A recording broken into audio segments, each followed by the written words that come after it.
Once made saddles is now making something related but different. For more than 10 years, Mike Anders has been making bits, spurs, and other metal cowboy gear. The story in tonight's Made in the Concho Valley. Mike Anders started out working in a saddle shop. This is the Argentine snaffle. This is a Texas-style bit. But he discovered he was more interested in the bright, shiny objects which are part of a cowboy's gear.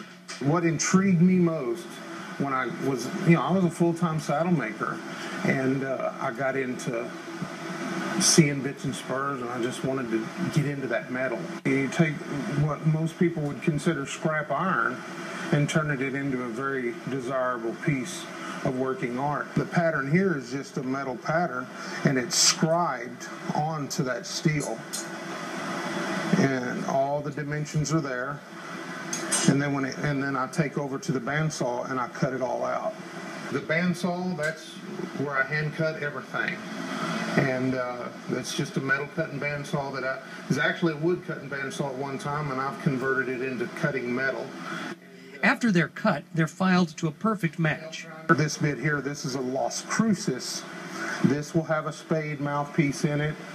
And anybody out there that has any bridle horses will know what a spade bit is. And all of these pieces that are left empty will be inlaid with fine silver.